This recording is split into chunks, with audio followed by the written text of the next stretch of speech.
오늘 총회를 통해서 우리에게 주신 하나님의 말씀은 시편 73편입니다. 아삽이라고 하는 다윗의 왕의 찬양 대장입니다. 우리 교회로 말하면 김승복 집사님입니다. 이제 그분이 오늘 시를 썼어요. 근데 그 시의 내용을 보게 되면 많은 갈등과 고민을 한 흔적이 있습니다. 그 내용이 뭐냐면 악인들은 형통하는데 잘 사는데 왜 의인은 이렇게 고난받고 어려움을 겪느냐 하는 그것입니다. 아마 여러분들도 이런 문제를 가지고 많이 고민도 하시고 또 지금도 이 문제를 풀지 못해서 안타까워하는 분들도 있으리라 이렇게 생각이 됩니다. 저는 오늘 성경 주신 본문의 말씀을 보면서 왜 사순절에 이 말씀인가 하는 이유를 알게 됐습니다. 여러분, 사순절이라고 하는 것은 예수님의 부활절을 기점으로 해서 주일을 빼고 앞으로 40일입니다. 이 기간 동안에 주님의 십자가를 통한 죄에서의 구원, 주님이 우리 위해 죽으신 그 고난을 감사하고 동시에 부활, 우리가 부활 이후에 새로운 삶을 살게 됐잖아요. 하나님의 자녀로. 이것에 대한 새로운 꿈을 이제 키워나가는 이제 바로 그런 기간이라 생각이 됩니다. 오늘 말씀을 보면서 하나님 앞에서 주께 짐승, 주 앞에 짐승이 된 사람이 있고 또 주께 주와 함께 하는 사람이 있고 그 다음에 주가 변해서 하나님을 가까이 해서 복받는 사람이 있다. 이런 신앙적 세 단계를 저는 보았습니다. 여러분들도 이 말씀을 같이 읽으면서 이런 신앙적 단계 이외에 그 이상의 것을 발견하고 또 은혜 받는 시간이 되기를 주의 이름으로 축원합니다. 자, 그러면 21절 22절 말씀 우리 같이 보겠습니다. 시작. 내 마음이 산란하며 내 양심이 찔렀나이다. 내가 이같이 우매 무지함으로 주 앞에 짐승이오나. 아멘.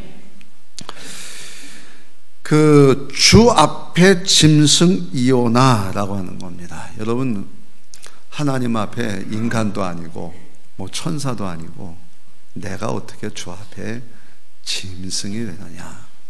그랬더니 그 앞에 이런 말이 있죠. 내가 우매하고 무지함으로 주 앞에 짐승이 되었다. 그러니까 내가 어리석고 알지 못하니까 주님 앞에 있으면서도 짐승처럼 살아가는 거예요. 그러면 그 우매무지함의 내용들이 어디 있냐? 정말 우리의 마음을 산란하게 하고 양심을 찌르는 그런 미안하고 우매하고 무지함이 이제 1절부터 그게 쭉 나와요. 여러분 성경을 한번 보시기 바랍니다. 성경 보시고 1절에 보면 이렇게 하죠. 하나님이 참으로 이스라엘 중 마음이 정결한 자에게 선을 행하시나 나는 거의 넘어질 뻔했고 나의 걸음이 미끄러질 뻔하였으니. 그러니까 하나님을 자기가 믿고 믿는 가운데 하나님은 정결한 자에게 선을 베푸시는데 이대로 아니라는 거예요. 그래서 내가 미끄러지고 넘어질 뻔했다. 이제 그런 얘기입니다. 3절에 보면 이는 왜 그러냐 하면 내가 악인의 형통함을 보고 오만한 자를 질투하였습니다. 그러니까 그 악인들이 형통한 것을 보고 그렇게 교만하게 사는 그 모습이 내 마음에 질투가 생겼대요. 나도 저러고 싶다. 나는 하나님을 믿고 정말 마음이 정결한 자를 하나님이 복을 주실 것이라고 생각했는데 저 악인들의 형통함을 보니까 내가 질투가 생겨서 그렇게 살고 싶은 마음이 생겼다는 거예요. 그래서 내가 신앙생활에 내가 미끄러지고 넘어질 뻔했다. 이제 그런 얘기입니다. 그러면 그 악인들의 형통을 보았는데 그 악인들의 형통을 본 그 내용이 뭐냐 그랬더니 4절에 보면 이렇게 되어 있어요.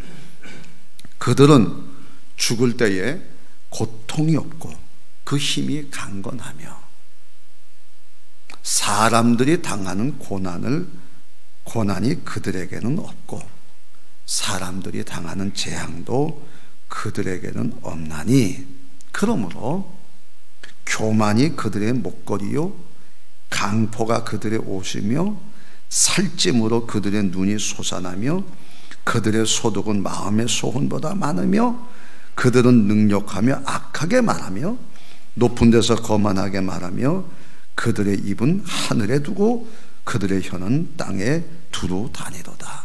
그러니까 이 악인들이요, 안 되는 게 없으니까 막 하나님 두려운 것도 모르고 땅에 무서운 것도 모르고 말도 함부로 한다는 거예요. 그러니까 악인의 형통함이라고 하는 것이 뭐냐, 그러니까 죽을 때 고통도 없고 모든 사람이 당하는 고난도 없고 재앙도 없고, 그러니까 교만이 그들의 목걸이야. 목걸이, 자기를 드러내는 것이고 강포가 그들의 옷이야. 살찜이 이렇게 막 남은 삐쩍 말았는데 살쪄가지고 막 눈도 막 무섭고 소득이 자기들이 원하는 것보다 더 많고, 그리고 사람들을 능욕하고 거만하고 입에 그 혀가 그냥 하늘을 막 땅에 무서운 거 없이 이렇게 한다. 그거를 보니까 내가 이 살았던 것이 잘못 살았나? 그런 것이 내가 질투가 생겼다. 내가 그래서 넘어질 뻔하고 그래서 내가 미끄러질 뻔했다라고 이야기하는 거예요. 여러분들도 그럴 때가 있지 않아요? 제가 설교 준비하면서 인터넷을 쳐봤어요. 그랬더니 거기에 이런 질문이 있어요. 세상에서 악인이 잘 되는 것 같나요? 착한 사람이 잘 되는 것 같나요? 이 문제를 언제 제시했는지 모르겠는데 19명이 답을 했어요. 근데 거기 답변한 사람 가운데 18명이 뭐라 그런 줄 아세요? 악인이 잘 된다. 한 명이 착한 사람이 잘 된다. 이건 아삽만 지금 이 문제로 이 마음의 신앙이 막 흔들리는 것이 아니고 많은 사람들이 지금 그렇게 겪고 있는 거예요. 저도 그렇게 생각할 때가 있는 거예요. 그런데 이게 하나님의 백성들 가운데서 그런 사람이 있다는 거. 10절에 보게 되면 이런 말입니다. 그러므로 그의 백성이, 하나님의 백성이 이리로 돌아와서 그런 모든 것들을 보고 돌아와서 잔에 가득한 물을 마시며 그 물을 그냥 가득한 물을 벌컥벌컥 마시면서 얼마나 속이 답답한지 그러면서 말하기를 하나님이 어찌하랴?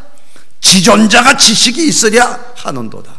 그래서 하나님을 믿는 백성들도 그런 상황을 보고 그냥 답답해가지고 물 칵 마시면서 뭐 하나님이 어찌하랴?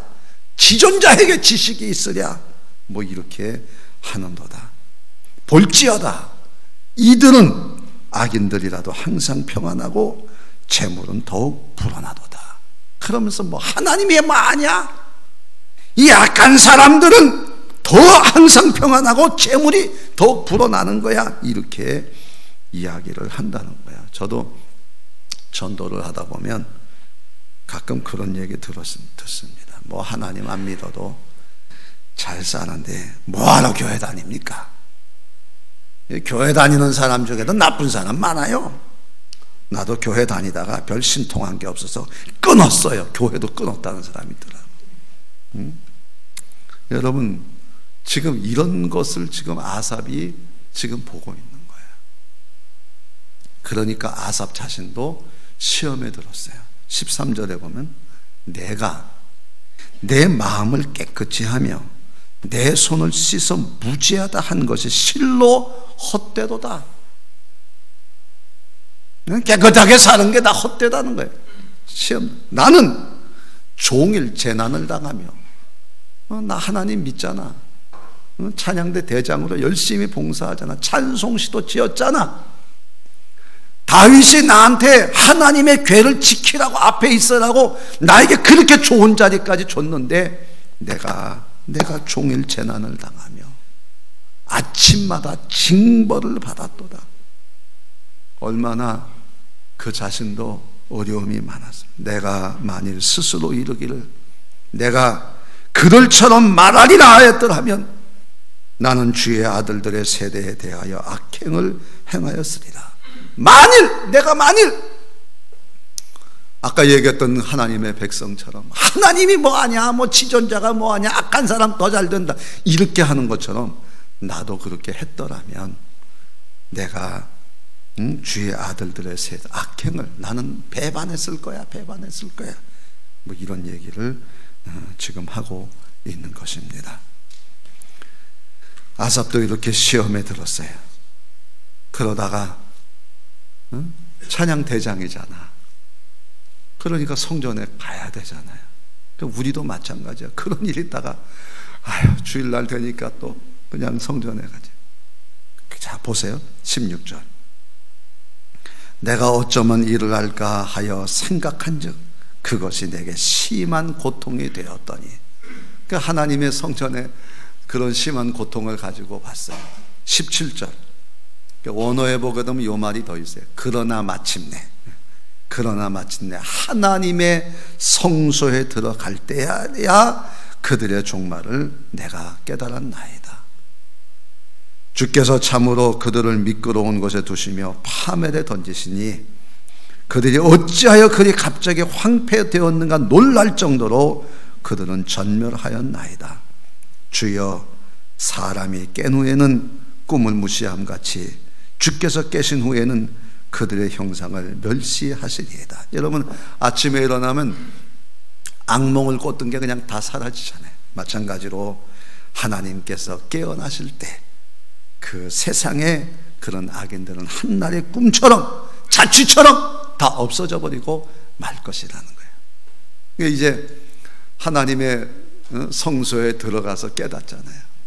전에는 그냥 일이니까 했어요. 일이니까 했어요. 그냥 정말 내가 직분이 그냥 일꾼으로의 직분이 아니야. 이제는 아삽이 말이죠, 하나님 앞에 딱 하나님 앞에 쓴 거예요. 하나님 앞에 쓴 거예요. 그랬더니 하나님이 깨닫게 하시는 거예요. 그러니까 이 고통 가지고 일만 하는 사람, 찬양대 대장이든 찬양대원이든 교사든 교회 봉사하든 목사든 장로든 하나님 앞에 서지 않으면 안 되는 거예요. 하나님 앞에 서니까 하나님이 영적인 눈을 딱 뜨게 하시는 거예요. 그래가지고 보니까 하나님이 어떻게 하시느냐, 주께서 참으로 그들을 미끄러운 곳에 두게 하시고 파멸에 던졌나니 그들이 어떻게 황폐되었는지 조차 모르고 그냥 없어지는, 전멸하는 거예요. 로마서 2장에 보게 되면 하나님께서 악인들을 왜 그만두시느냐, 그냥 두는 게 벌이에요. 그냥 무관심해. 하도 말해도 안 들으면 그냥 내버려둬 이러자. 내버려둬. 하나님이 그냥 내버려 두시는 거예요. 그냥 내버려 두니까 가다가 그냥 망해버리고 마는 거예요. 여러분, 요즘에 신문방송에 유명한 아이돌들 방송에 나와가지고 우리 자녀들이 막 젊은이들이 여러분들 가운데도 막 좋아하는 사람이 요즘 나오잖아요. 강남에 무슨 선인가 거기에 막 그냥 마약했다 그러고 막 권력이 유착됐다 그러고 동영상 올렸다 그러고 성매매했다 그러고 막 다 드러난. 은퇴도 막 선언하고 젊은이가. 그리고 모든 것들이 다 드러나는 거예요. 그래서 이 아삽이 그걸 보면서 이제 오늘 말씀으로 이제는 이 모든 것들이 나의 마음을 산란하게 했고 내 양심을 찔렀다. 그런데 내가 지금 주 앞에 서니까 내가 짐승 같은 인생이야. 정말 짐승이야. 너무나 내가 무지했고 너무나 몰랐어. 여러분, 그런 짐승이 내 안에도 있잖아요. 내 안에도. 원동현 박사를 만났습니다. 2017년도에 대한민국 미래교육보고서 책을 출판을 해서 제가 그냥 나오자마자 사서 봤어요. 25년 전에 이분이 5차원의 교육이라는 책을 써가지고 아주 얇은 책인데 제가 이거를 정말 우리 아이들에게 해주면 좋겠는데 근데 뭐 교회 안에 적용할 수 있는 구석이 없어요. 이분도 뭐 그런 거가 많은 어려움을 겪었더라고요. 그런데 100명의 교육 전문가들에게 정부가 이제 국책 사업으로 줘가지고 미래교육 어떻게 시킬 거냐 했는데 이분이 교육학자가 아니에요. 원자력 박사예요. 원자력 박사. 그런데 교육을 이제 얘기하는 거예요. 그러니까 내가 그랬죠. 원래 교육은 과학입니다. 내가 그랬더니 맞습니다, 목사님. 교육이 과학입니다. 그리고 100명의 교육학자들이 모인 자리에서 이분이 수장이 돼가지고 대한민국 미래교육 보고서를 냈는데 그 보고서 안에 보게 되면 많은 사례들이 있어요. 지금 저한테 그날도 이제 한 3시간 같이 얘기하면서 저에게 이제 했던 얘기가 뭐냐면 어느 경기도에서 제일 바닥에서 2번째 되는 학교가 있는데 그 학교에 졸업식 순서제를 가져 자기 보고 축사하라 그랬대요. 그랬더니 그렇게 공부 못하는 애들인데 그 학교에서 77.4%가 대학을 갔어요. 40 몇 %가 서울 경기권에 있는 학교를 가요. 서울대학 가고 연대, 고대, 그 다음에 뭐 카이스트, 뭐 유니스트, 울산에 있는 학교 비롯해서 이런 학교들을 간 거예요. 목사님 이건 놀랍지 않습니까? 목사님 공부 잘한 애들은 다 잘해요. 원래 좋은 학교는 막 시험 봐가지고 가가지고 막 잘한 애들만 하니까 내버려둬도 잘하는데 우리는 너무나 학포자들이 많습니다. 학폭자들이 많습니다. 우리는 하나님 믿는 사람으로 이들에게 관심을 가져야 됩니다. 나는 그들을 살려낼 지혜를 하나님이 주셨습니다. 그게 이제 대한민국 미래교육보고서에 나와 있는 거예요. 우리의 관심이 뭐냐? 잘 되는 사람 따라다니는 게 아니고 하나님이 우리에게 주신 사명이 바로 이거 아니겠습니까? 그런 얘기예요. 그러면서 저보고 하는 얘기예요. 목사님 지금 기독교인이 줄고 있다 그러지만 걱정하지 않습니다. 하나님은 이 시대의 알곡들과 남은 자들을 추리시는 것 같습니다. 우리가 이런 꿈을 가지고 하면 유치부 때부터 이렇게 교육을 시키게 되면 스카이캐슬이 다른 어떤 지역에 있는 것이 아니라 바로 우리 교회가 스카이캐슬이 되고 여기에서 더 위대한 인물들이 많이 배출될 줄로 믿습니다라고 하는. 모르니까 학포자로 다 취급하고 안 된다고 생각하는 거예요. 무지한 짐승이에요. 아니야. 하나님은 우리에게 희망이고 성령 받으면 우리에게 환상과 꿈을 주신다 그랬잖아요. 그런 의미에서 제일 첫 번째 단계가 뭐냐? 주 앞에 짐승 같은 신앙의 단계가 있어요. 변해야 되겠죠? 자, 23절 25절입니다. 같이 읽겠습니다. 시작. 내가 항상 주와 함께 하니 주께서 내 오른손을 붙드셨나이다. 주의 교훈으로 나를 인도하시고 후에는 영광으로 나를 영접하시리니 하늘에서는 주 외에 누가 내게 있으리요 땅에서는 주밖에 내가 사모하리 없나이다. 아멘. 여기 23절 보면 내가 항상 주와 함께 하니 주께서 내 오른손을 붙드셨나이다. 하나님이요, 내가 하나님과 함께 하면 하나님이 내 오른손을 붙드시고 나를 능력 있게 하시는 거예요. 이게 붙드셔가지고 뭘 주냐면 24절에 주의 교훈으로 나를 인도하시고, 그러니까 하나님이 우리를 오른손 붙드시면서 하나님이 함께하는 자에게 교훈을 주시고, 두 번째는 후에는 영광으로 나를 영접하신다. 그러니까 하나님이 우리에게 더 많은 사랑으로 채워주신다는 거예요. 그 다음에 그런 내는 나한테 어떤 일이 벌어지냐? 하늘에는 주밖에 없어. 주 외에는 없어. 사모할 자가. 땅 위를 봐도 주밖에 내가 사모하리. 주님만이 최고야. 제가 여러분에게 말씀드린 적이 있는데, 내 초등학교 때, 그때는 국민학교죠. 아버지 따라서 부흥회 많이 다녔어요. 부흥회. 이제 뭐 한강 백사장에도 가고 남산 야외음악단, 거기는 박태선 장로가 아주 주로 했는데 그분은 2단으로 빠졌지만, 또 하나는 어디서 했냐면 저 서울운동장, 옛날에 축구장 옆에, 야구장 옆에 축구장이 있었어요. 그 축구장에서 이제 부흥회를 하는 거야. 아마 저녁에 부흥회 하는데, 대만의 조세강 박사라고 이름도 안 잊어버려요. 그분이 그날 무슨 설교를 했냐면 에녹이 하나님과 동행한다는 그 설교를 했어요. 그럼 동행이 무슨 뜻이냐?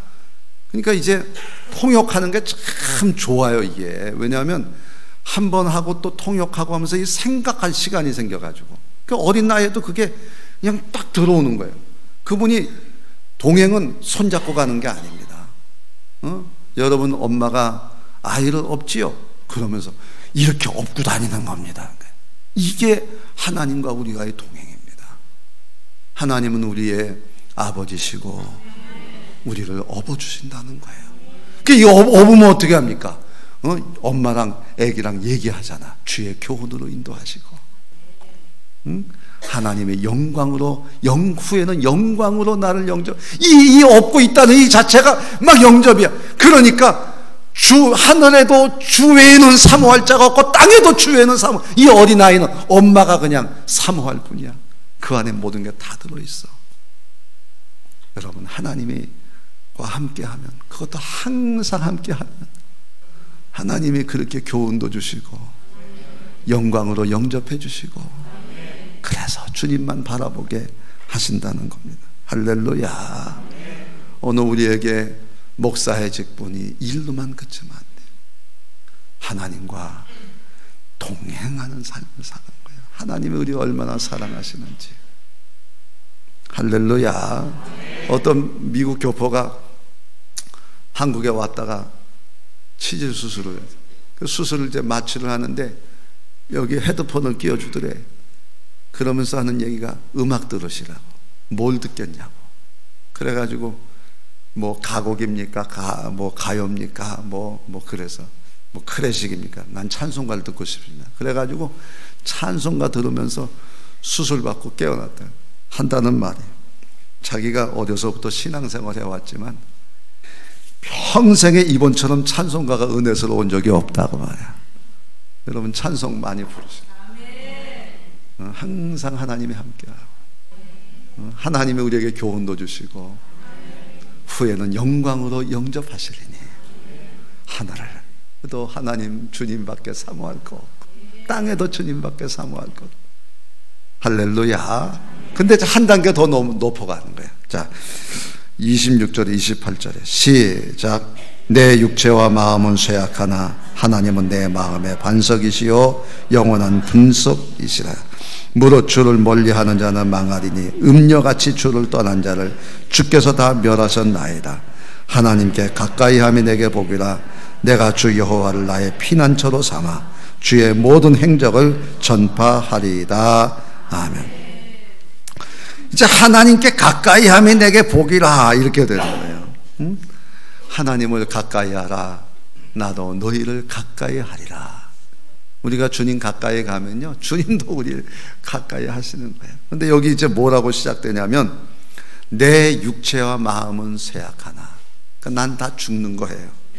하나님은 내 마음의 반석이시고, 반석, 나의 기초하는 반석이고, 이 커다란 돌덩이 아니에요? 돌덩이 아닙니까? 날 지켜주시는 거예요.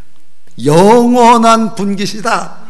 하나님이 나에게 다 주시는 거예요. 주시는 거예요. 우리 상속자, 이번에 성경 통독 끝나고 감상 말씀하려니까 한 분이, 아유, 나 같은 게 뭐라고 하나님이 나한테 유산을 주신다니 너무나 감사합니다. 상속자니 하나님이 우리에게 그런 은혜를 주시는 거예요. 내가 자녀니까 하나님이 나에게 상속 분깃을 주시는 거예요. 그 다음에 외칠 수 있어요. 무릇 주를 멀리하는 자는 망하리니 음녀같이 주를 떠난 자는 주께서 다 멸하셨나이다. 이제는 이 악인들의 형통을 부러워하지 않아. 왜? 다 죽여버릴 거니까. 난 악인들, 나는 그것 때문에 고민하지 않을 거야. 그러면서 하나님께 가까이함이 내게 복이라.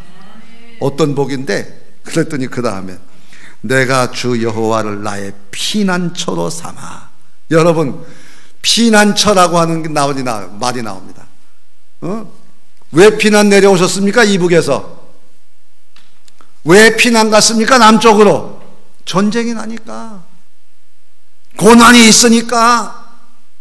주 여호와를 나의 피난처로 삼는다는 건 여전히 나에게 고난이 있을 거라는 거예요. 그러나 고난이 두렵지 않아. 왜? 피난처가 있으니까. 하나님이 내 피난처니까. 그런데 숨는 것만으로 다 되는 게 아니야. 그 다음에 이렇게 말씀하잖아요. 내가 주 여호와를 피난처로 삼아 주의 모든 행적을 전파하리이다. 여러분, 그 피난처에서 하나님이 숨어서 도망갔는데, 거기에 숨었는데 하나님이 거기서 기적을 일으키시는 거예요.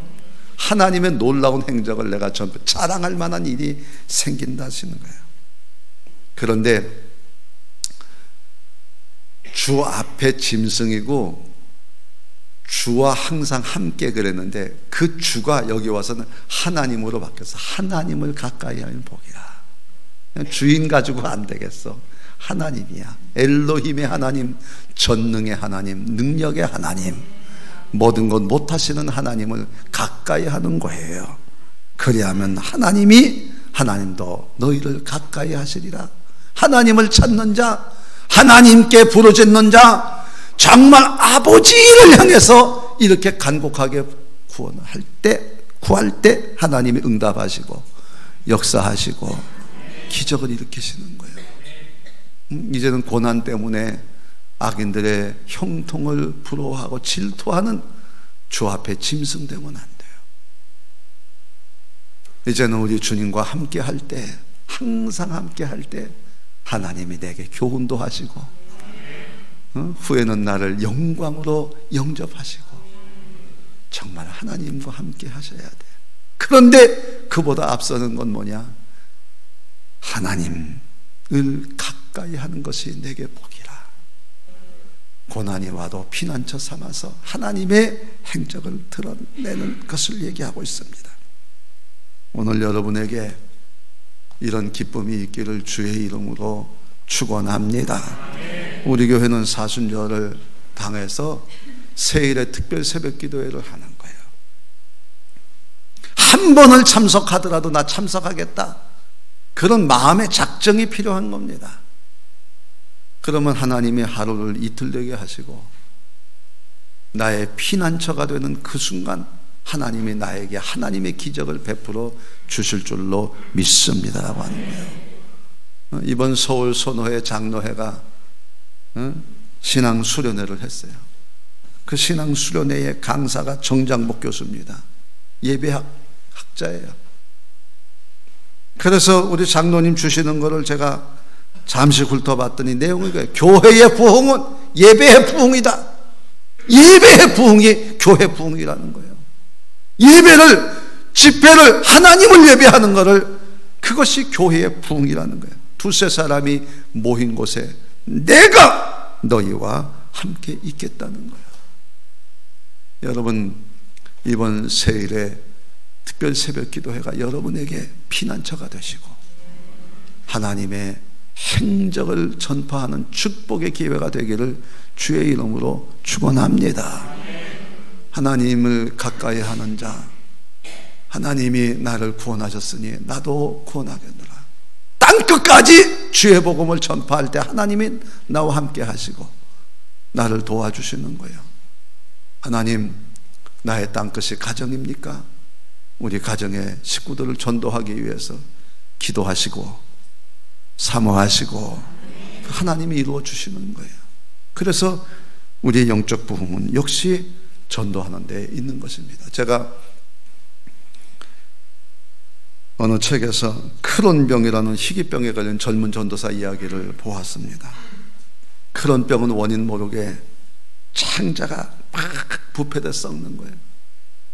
창자 어느 한 군데가 막 염증이 생기면 창자가 터지고 독소가 온몸에 퍼져가지고 정신을 잃고 쓰러지는 겁니다. 몇 개월씩 병원에 입원했다가 퇴원했다가 하니까 뭐 정상적인 생활도 할 수 없고 직장에 들어갈 수도 없는 거예요. 막 몸이 꼬챙이처럼 마르고 나오는 게 그냥 한탄과 원망뿐이 없습니다. 그렇게 병원에 입원하고 퇴원하기를 반복하다가 어느 날 문득 깨달은 거예요. 내가 원망하고 주저앉아 있을 일만이 아니라 분명히 이 가운데도 감사할 일이 있을 것이다. 불행만 보지 말고 감사한 것을 찾아서 하나님께 감사하자. 그러고 나니까 숟가락을 겨우 들어서 먹을 수 있는 이 힘도 감사하고. 그러니까 이 얘기 들으면서 우리 이동선 목사님 목뼈 부러져 가지고 정말 아무것도 못 쓴다 그럴 때 정말 이 티슈를 이렇게 드는 것이 얼마나 감사한지. 정말 우리 이 목사님은 일어나 앉지도 못한다 그러고 아무것도 못한다. 그래도 지금까지 하나님께서 그렇게 세워주시잖아요. 만나면 늘 감사해. 감사. 지난번 신방 갔더니 아이고 목사님 감사합니다. 감사합니다. 그 이분이 매 순간 감사를 하다 보니까 감사할 일이요 너무나 많다라는 거예요. 감사하다 보니까 기쁨이 생기고 항상 예수님께 하나님께 가까이 가는 삶이 되었다는 거예요. 감사하니까 하나님께 구할 일도 생기고 또 구하고 1년 만에 그런 병이 완치가 됐습니다. 우리는 포도나무이신 예수 그리스도 예수님의 가지예요. 가지는 줄기신 그 줄기에서 나오는 물을 뿌리에서 나오는 물을 그냥 붙어서 먹으면 이 가지가 꽃이 피고 열매가 맺는 것입니다. 하나님 안에 하나님 의지에 사는 인생이 참된 복인 줄로 믿습니다. 이 사순절 이 기회가 여러분에게 축복의 기회가 되기를 바랍니다. 주 앞에 짐승이 있어요. 주와 함께하는 이가 있어요. 하나님을 가까이 하니 복이라.